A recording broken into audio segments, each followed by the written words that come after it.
Welcome to the Life Curation Podcast. I'm your host, Andrina Tisi. Together, we will explore thoughts, inspirations, and conversations that feed our soul, spark the mind, and nourish the body. Thank you so much for being here to learn and grow, and for walking this journey called life with me.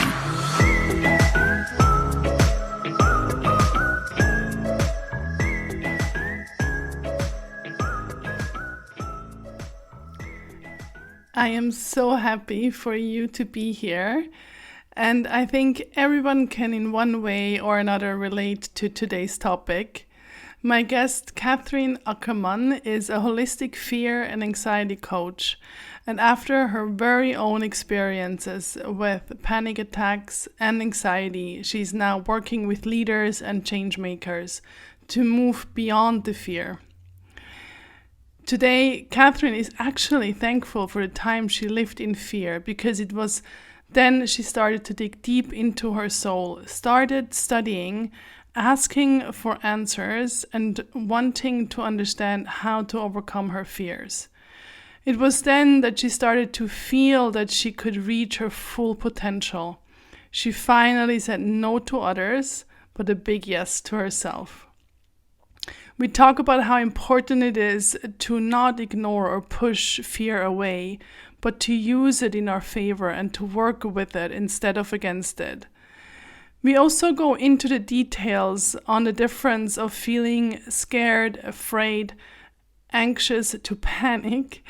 And after our recording, Catherine explained to me a little bit more how when we have scary moments and they accumulate, they build up and can turn into panic. And if that feeling lingers and builds more and more, it turns into panic attacks and anxiety, and that can start a vicious cycle. Catherine's background as a film producer taught her about the dynamics of a team. She saw firsthand how fears and anxieties can affect a leader's decision. Through Catherine's knowledge, personal experience, studies in nutrition, and being a leader herself, she has extensive experience with understanding anxiety and fears and how it can take over your business and personal life. She shares with us what helped her and what she also sees helping her clients, and she shares tools and some tricks and some resources that you can implement very easily into your life. So from the bottom of my heart, I wish you lots of insights while listening to our conversation. Hi, Catherine. Really good to have you and to see you after a really long time, not seeing you and talking to you. So it's super nice to have you on my podcast. Thank you so much for having me. So with every guest, I start with 5 this or that. So you can answer completely spontaneous what it is right now. And that may be different tomorrow. Okay. Coffee or tea? Tea. Book or movie? Movie. Vegetables or fruits? Vegetables. Classical or modern art? Modern art. Roses or sunflowers? Always roses. Beautiful. What color? Ah, classic red. Red. For the love. Yes.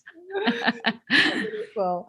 Well, today we're diving into a topic that for many people is a little difficult topic because they're afraid, and that's exactly on point with the topic. We're talking about fear, and from your personal experience as well as working with people, you have a lot of experience and a lot of insight on that topic. So I'm very excited to have this conversation with you.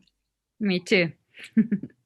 So where do you think our fears come from, and do you think we need to know to understand them and or heal and work with them, or is it maybe not even that important? Well, it comes from, I think it comes from our caveman system. So it's our alarm system, it's our protection. But today we are not fighting against bears and lions and all wild animals. So we still have this alarm system in us.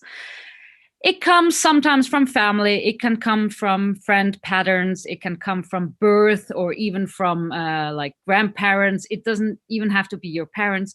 So there are so many ways. And of course, it's important maybe, or we always try to find out and to figure out where does it come from. But when I work with my clients, usually I go just into the now because we have to overcome the fear in the present situation, in the now. So when going through a tunnel or flying or something, this is really now. So the mother or the father or all these patterns are maybe in our system, but they're not here at the moment. So I really try to work in the present. And then usually it's very interesting while sleeping or the day after our coaching session, people start to realize, oh, I think this pattern could be from, I don't know, my mom. And it was something in ground school where they bullied me or whatever, or a teacher was mean to me or something. So it's like best maybe example is I had a teacher, he was like telling me I can't write and I'm not a good writer. So I stopped writing, and I was suddenly, when I started in film production as an assistant, they of course they told me I have to write some letters to other production companies, and I was like, no, I can't do this. And then I realized it was just the teacher giving me a belief, and it's not me. So when you start realizing, that's maybe key for overcoming fears, but it's not, we don't have to search all the time in the past. Yeah, I think that's very liberating, because sometimes, we may feel that we need to know where it's coming from to understand it. But I mean, I've also had that experience either with myself or with clients, that you can heal or move through something without even knowing any past history or knowing the root cause of it. And I think that's, it can actually give a lot of freedom, because sometimes we don't know. And you mentioned trauma, right? I mean, that's also a protection response of trauma that, sometimes we don't even remember, right? Exactly. And especially, I mean, in the like in the IIN health coaching practice, they also talk about that it can come from your birth. So why do you remember that? But something happened and it stays in our cells and in our body. So 20 years later, there is maybe a noise or whatever, something, a smell, and then you start to remember, and you will have a panic or a fear just because of a outside influence. So I think this is very important to understand. And I think usually it comes up, but you don't have to search for it. Yes. Yeah. Yeah. And if it comes up, right, that can be then, of course, an additional piece in the puzzle to help. But yeah, I think it's really nice to hear that it's not necessarily needed to work with it or to heal. Yes, absolutely. No. So for you, and I don't know if there is even something like that for you, but what do you think is the opposite of fear? Well, for me personally, and because I often hear the opposite is love. And that's kind of right. But for me personally, it was freedom. Not to judge myself, not to be harsh on myself, and not to be so critical to myself, not to like being more a friend to myself. And this gave me the freedom, because the fear was like, it was blocking me in every part of my life, because I couldn't drive anymore, I couldn't fly anymore, every supermarket was kind of a problem, elevators, high buildings, everything is suddenly was like out of my control. So freedom was probably mine, but in the end, it's, I guess, the self-love. Beautiful. Yeah, I can see that with the freedom, because if you're just afraid of I'm gonna say doing things, right? Then you're blocked, you're paralyzed, you can't, right? You can't move, you can't, because fear rules whatever you do, right? So Yes. you can see the freedom. And I think I like what you said in terms of when we're gentler towards ourselves and show ourselves more love, also in that journey of working and healing the fear, that then comes to self-love, and that, of course, as we know, is a lifelong journey. It's a lifelong journey, but I always try to remember. I mean, I'm very critical with myself and I'm a perfectionist, and that's who I am. And that's also, I accepted it. It's important to accept, yes, I am like this. Yeah, And then you know how to handle, because it's the same in business, for example, in your team. You know, the other one is a perfectionist. So you will treat him differently than with other people. So, and I think always remember, get in front of a mirror and talk to yourself like to a good friend and yeah, say it's fine to be like that, and having this fear is okay. Talk like everyone would say to a good friend, oh, you will make it, you will survive, you will do it. But to ourselves it's like, how can you, oh, this is so bad and we are a loser. And we talk like this to ourselves. So this is horrible, and I don't know why. But get in front of the mirror and look at you and be kind. that's a beautiful exercise to do. Not easy, but good. No. Powerful. And put with a lipstick. I put with Mhm. a lipstick, I put I am good enough or I am just great. Put whatever, because that's what I learned from all the mindset stories I've like I read a lot of books and talked to a lot of people, to CEOs and so on. What they have as a mindset is they get up in the front of the mirror and they say, oh, I'm such a genius. And that's what we have to learn, because the mind, after 2 weeks, your brain starts to believe in it. Absolutely. And usually it takes only 2 weeks. So isn't it incredible? And we just continue in a bad way, but we can switch to the positive way in seconds. Yes. Yeah. So, do you think there is a life without fear? Well, maybe there are some people who are jumping from, I don't know, from mountains and doing stuff, but I hope not, because fear is, if you understand fear and anxiety, it's the best friend you have, and it's an alarm system. It's your protection for everything. And if you start having some symptoms, you know something is wrong, and your body and mind is telling you something. So just watch out and start to think and look what it is. Yeah, so maybe it's a project, or it's the Mhm. people. I always have it with people. When I get this strange feeling in my stomach and in my heart, I know there is something wrong with the people. It's Mhm. not wrong with them because they're bad or something. Mhm. That's not interesting for me, but I know it's not good for me, and that's important. Yeah, it's the intuition then which Yes. kicks in, right?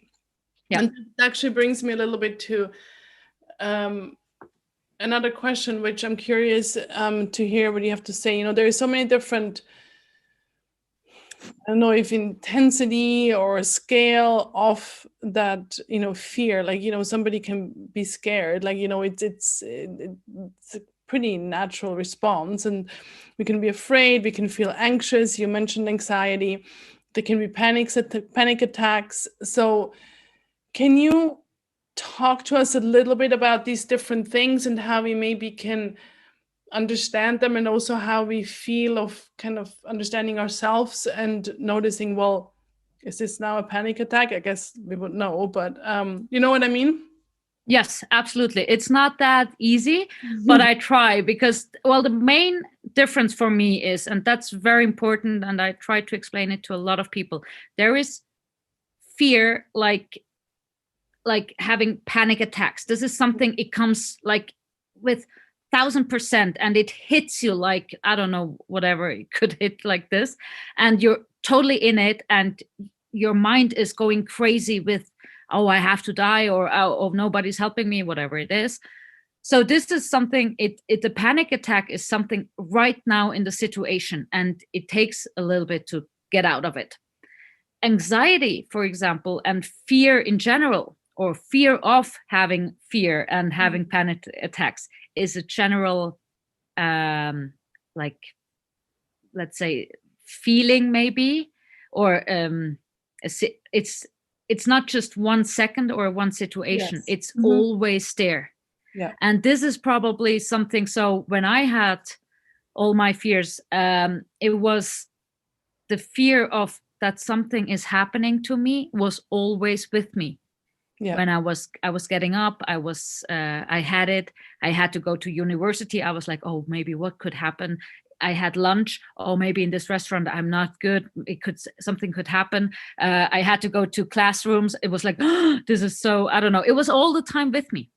Yes. So, and the panic attack, which I probably, or like I only had 2 panic attacks actually in my life, but they hit me like in such a, oh, I don't know, it's such an energy you will feel. And I got out of my body. My soul was sitting next to me. So I was like, after that, I was afraid of having this situation again. So that's why I had this vicious circle of fear.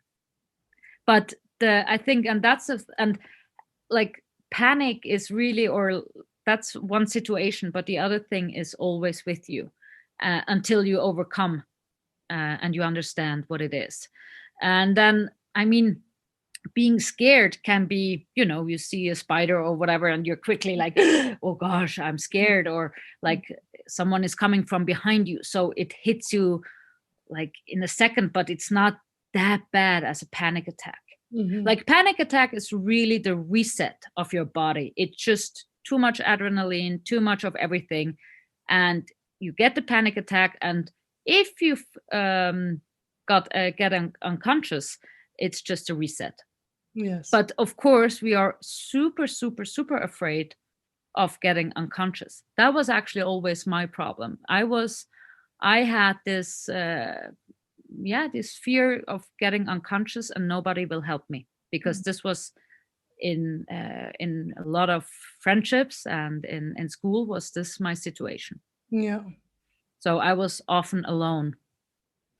And this was something, it hit me quite late. And then I got bullied in school. So it was, and I don't know, there was something behind, but I had to understand that. Yeah, and I mean, you mentioned a few things. I want to dive a little bit deeper. One of it, and you touched on it before already a little bit, like the question is really, what can fear teach us, and how can we, instead of pushing it away, like we don't want to feel it, right? Because like you said, like the fear of the fear, and I'm gonna get into that after a little bit more. So instead of not wanting it, not wanting to feel it, how can we embrace that fear instead of fighting it, or instead of wanting to push it away? So these two things, kind of what can we learn, and what can fear teach us, and how can we embrace it? Very happy that you speak about that, because this is really important to embrace it. And I hit rock bottom so hardly that I had no other choice than to embrace it, because it was always there. And after months and years, I was so fed up and so tired that I was like, okay, I give up. Then I remember I was sitting in a very small cinema from the university when I was studying film production. And it was dark. It was so narrow and a lot of people in it. And, it's getting warmer and warmer. And I felt so uncomfortable. And I was just looking, where is the door? Can I sit in like close to the door so I can get out? And that was always the strategy, right? You're always looking for, how can I escape? How can I exit? That's why it makes you so tired. So, and I was sitting there and suddenly I was like, okay, for God's sake, sorry, but come on, fear. Then I'm ready for you. Come, because it was already, I was sweating. I was kind of had a heart racing, all the symptoms that you have. And I was like, okay, I'm ready for you. Come and just knock me out, and and then the worst case is here. And you know what? Suddenly the symptoms were gone. And I was like, huh. And before I was always like, oh no, please, I have class now, I can't, and please just let me focus on my studies. And I was always kind of fighting against. And then one day when I realized that, it was incredible. And then I think it was the next day or something, I talked to another like Chinese medicine woman, and she was like, yeah, you have to understand, it's like a virus in your software at the moment, and you can get rid of this virus, but it's not you. And I was like, huh. And this helped me a lot, because often you think you're going crazy, right? So it was so good to understand that I can get rid of this virus, and by embracing it and really like, okay, I'm ready, come. And every time, and then I started to test, because I had nothing to lose. So I started to test with, I took some essential oils, lavender and stuff. I had all my tricks and tips. But then I was starting like, okay, I took some lavender oil, and I was like, okay, I'm ready for you. Come on. And day by day, it got better. And that was incredible. Yeah, it's what you say in terms of, it's the fear is just a part of you, or is like this quote unquote virus. I think what's also nice to see it that way is not that we don't identify with it, whether Exactly. it's fear or whatever it is, whatever feeling it is, right? But if, yeah, part of me might be afraid, which is also okay, but it's not all of me. Exactly. That's the thing. It's a part. And then I was sitting there like, okay, hold on now. So is it really, is it a dangerous situation because I have to die now? Like, I don't know, if you're sitting in a car and you will see that you're going into the wall, it's not good. So there you can be scared and afraid and everything, because this is real. And that's the thing. And it's so important always to ask, is it real now, or is it just my mind? And in this situation, it was just my mind playing games with me. But still, what was it that I was so uncomfortable in this room? And I tell you what, I don't like to be so close to people. And not because it was just too crowded and too, I couldn't breathe anymore. I couldn't sit like comfortably. So, and is this now so bad? No, it's just me. And that I had to accept. And that's what I mean with acceptance. So I started to analyze always a little bit the situations, like, okay, what is around me? Okay, a lot of people, we are in a dark room. It's, in this small cinemas, it smells a little bit. The people smell too. So it was everything like a little bit like, okay, could I imagine having a better place? Oh yes, I could. So, and then I started like, okay, but it was not that dangerous anymore. But I realized, okay, I don't like the situation that much. Because That was fine. yeah, you got to know yourself in a way, and you got to know what the triggers were, right? So then you were able Exactly. to work again, like with the fear, like as like, okay, what are you telling me? Oh, yeah, you're right. Something is not, like maybe something that you notice a little sensation that that maybe can be the fear speaking to you, and okay, yeah, it is a little dark, it is a little bit tight, so let me change the situation. And that's pretty much like you got to know yourself. And so good you said that, because now you have the choice. Either I can go out and say, I changed the situation because it's not good for me and it's too much. Or I can say, hey, this is a class. This is the situation now. I accept it for 1 hour, and it's not the whole day, and I can make it. So, and then it's you starting to make the decisions, right? It's not your mind or somebody else. It's you. And then I was sitting there like, okay, for 1 hour, I can do this. Sometimes, but I'm very honest, sometimes it was too much. And I left because I had to leave. I went to the toilet, like whatever, or I had to make a phone call, something, because we were always working parallel to our classes. So I left for 10 minutes and I came back, and I just, sometimes it helps just 2-3 minutes to change the situation, breathe, go outside, have a fresh air, and that's enough. True.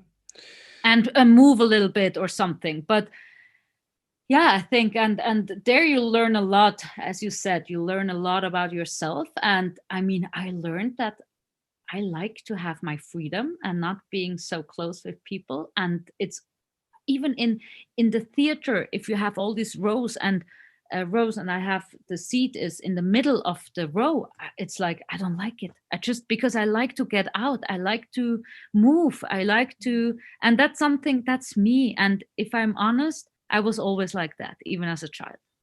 Yeah, and it comes back to what you said when I asked you about the opposite of fear, right? It's all Yeah, about, will you honor with love that you like your freedom and your flexibility in a way. So then you're like, okay, I honor that I want to sit at the edge of the row and not in the middle of it. exactly. And that's how I do my life now. And you know what? All the producers are sitting at the end, because if the film is not good, they're leaving. So it's so interesting. That's hilarious. It's the industry insights. Exactly. So you mentioned this phenomenon of the fear of the fear, and I think with, I've never had a full-blown panic attack. I had some super anxious situation, but that fear of the fear, I think to a certain extent everybody knows that a little bit, right? So Yeah. and like you said, it is a very vicious and destructive cycle that it's very hard to snap and get out of. You mentioned a few things. You mentioned, we just talked about getting yourself better and adjust the situation accordingly. You mentioned essential oil. What else has helped you or is still helping you, as well as maybe what you see when working with clients, what really are tools that can support us? Yeah. Well, there are external tools like essential oils, which I really, lavender was super important in my life. And I mean, at this time, I was everything searching and looking in the internet, and I was like collecting for myself. I'm doing like I had my little tiny bag with me with all the tools with me, and I had no clue about essential oils. I had no clue about Chinese medicine. I learned everything by that because I was really looking for solutions and for, I don't know, little things that can help me, and nobody can see it when I take it or I do it, because usually you're with people and it feels uncomfortable. So um, essential oils, especially also all the wood essential oils like grounding, so important. But lavender, of course, is the calming one. And then you start with the wooden essential oils to ground yourself, because all the fear people are flying birds. So we are not grounded at that moment. So very important to ground yourself. So breathing technique, which is for me essential. And I just read a book from Jay Shetty. What is it? Jay Shetty, I think. Yes. Think Like a Monk. Yes. And he was telling that all the monks, when they're 4 or 5 and they go to school, they start with breathing. We go to school, we start with math, with languages, with whatever, knowledge. But we don't start with us. And I was like, how crazy is this? The monk goes to school, and the first year he's just learning about himself, about breathing, about his body. So this is, I think, phenomenal, and we should do this too. Absolutely. And so that's why box breathing. There are so many breathing techniques on YouTube, on in the internet, so you can find a lot. But I really love the box breathing. I think this is one of the best. And then, of course, meditation to calm down. A lot of people think, oh, I have to do so much sport and even more, and I have to go running. If you're having fears and anxiety, I can tell you sport is maybe not the best, because you're making your body even more nervous. So it's way more important. And I see a lot of people with panic attacks, and all my clients, they're super dynamic, they're super extroverted people, they give a lot, they're super givers, but they give maybe a little bit too much. So going back into the meditation, into yoga, into Pilates, to really focus on you and to be calm, and or to dance, just to move slowly, feel your body, because when you're running or doing whatever at the gym, it's too much stress at the moment. And then I also think, you can always go with Bachblüten. Yeah. I think if you need something like drops or something for that you can intake, Bachblüten is for me fantastic. And there are a lot of other stuff. I don't know, maybe today even more. But I would always recommend taking, if it makes you feel safer to have this rescue bottle with you, take it, because it's so important to have all these, these things with you, and it gives you protection and it gives you a good feeling. And then nutrition, of course, but that's a huge. There is so many things we can do. But I think meditation, breathing, not stressful sport is the beginning of everything. Because we start panic attacks is just because of our hyperventilation, being scared. Observe yourself. If you feel stressed, you're not breathing deeply. So going back to a deep breathing is key and the best beginning. And then you can start with other stuff. Yeah, and you have this beautiful nutrition guide on your website for food that can help with anxiety, and we will of course link that in the show notes so people can get that, to get a little bit inspired what they can do with food. So that's really just to understand. It's I'm very open to discuss more, and maybe I have to also start a podcast about that, because not a lot of people speak about the food with nutrition with anxiety. Mm-hmm. But just to understand a little bit the energy of what you eat. So as I said, eating a lot of chicken is the best example. Chicken is a very nervous animal. It's like beep, beep, beep, beep, beep, beep, beep, and it's all the time, and it's not grounded at all or like focused. And if you eat a lot of chicken, you have this energy in you. So as a fear anxiety patient at the moment, it's maybe not the best. So it's way better to go with potatoes, with pumpkin, with beef, when you like grounded things. Yeah. And then of course, where you are the expert is tapping as a best exercise. But I love to tap. But when I was at the university, it was for me impossible to tap, because everyone would look at me. You already feel ashamed. So I felt even more when I was tapping myself. So you can do this at home, and you should do it every day, because this is like sport. You have to practice. But there you're the expert. But I think this is just gigantic. And having one tapping session, like the phrases, and then you just do it every day in the morning or evening. It's just genius. It is. As you know, and many of the listeners know as well. And I have a episode on EFT, so I link that back. But yeah, I think it's a fantastic tool, and it is. Yeah, you mentioned, you just go to the bathroom when you can, when you need a break, somewhere. And I've told that to my clients, hey, if you need a break, just go to the bathroom and do like 3 rounds of tapping, and that can already help you. And exactly like you said, if you've done it, regularly, then your subconscious realizes right away. It's the same with breathing, right? The subconscious learns so fast of just, aha. I noticed the tapping, I noticed the breathing, right? And then the subconscious can like react so fast to it. Yes. And I like it too, because it's the same as like your first question. Do you have to understand it really? No, you don't have to, because it's working, even if you're totally against it. Yeah, you can really, it's just, and just tapping like the, the point here Yeah, the is for carotid me the curve. Exactly. I mean, you can do this all the time and people won't notice it, because you can do it just like hidden for yourself. And for myself, I realized that it helps already a lot. absolutely, absolutely. So it's sometimes less than people think. Also, meditation doesn't mean you have to sit 60 minutes in this Buddha position. Meditation can be just get out of your thoughts and look at the tree and just breathe. That's meditation too.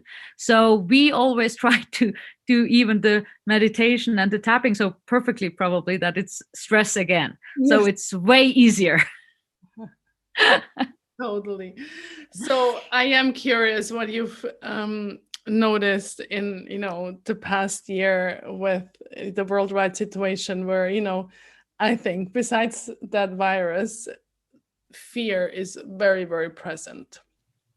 So I Yes. notice I'm curious what you've noticed in your circle with your clients. Yeah. Can you talk a little bit about that? Absolutely. Well, let's be honest, everyone now, the whole world is confronted with their own fears. So, is it fear of dying? Is it fear of being ill? Is it fear of not living the life? And that's why I'm afraid of dying. What is it? And now we are really confronted. And I think it's the best time actually now to get in your own fears and to really change your life, because you should live. I think the best goal and in life is to know today was such a good day. If I die tomorrow, it's fine for me. Mm. And I think a lot of people are not living the way, and that's, I did it too. I mean, I didn't live the life I wanted to live, but I thought the society wants that I do this. So, and that's why I got all my fears and anxiety, because someone, like maybe it's the universe, God, whoever, someone wanted to change me and to see the real purpose in my life. And that's why I'm so grateful and thankful to all the fears and anxiety, even if it was horrible and it took a lot of time, because I had no one to talk to. There were some therapists, but they know it from the books, but I didn't know someone who had the same as I had. So this was that's why I became coach then, because I walk the talk, so I know how it feels. And today we are generating and producing, unfortunately, a real society of fear and anxiety. And I mean, the adults can live with that, but we have a lot of children, and we really have to think about them. I mean, it's not maybe the children with 5 months or 6 months, like my son now, or like 1 year, but children with 3, 4 years, 5 years. They understand not properly what is going on, but they see the panic and the fear and the negative atmosphere. And this is something we really should think about. Is it just about us being afraid of dying and being ill and whatever, or should we also think about the future generation? And I mean, this sounds always so, I don't know, but being a mom now by myself, it's like I really see this as a biggest problem. And the kids with 4, 5, 6 years now, they have to solve a lot of problems. And maybe we should think about that also. And I'm just a little bit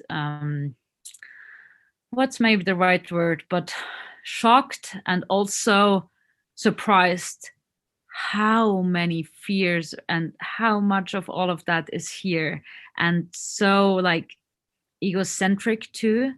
So this is something, I don't know, Yeah. maybe everyone has to think about now a little bit. Yeah, and I think it comes back to it of saying, yes, I am, or parts of me is afraid of getting ill, parts of me is afraid of dying.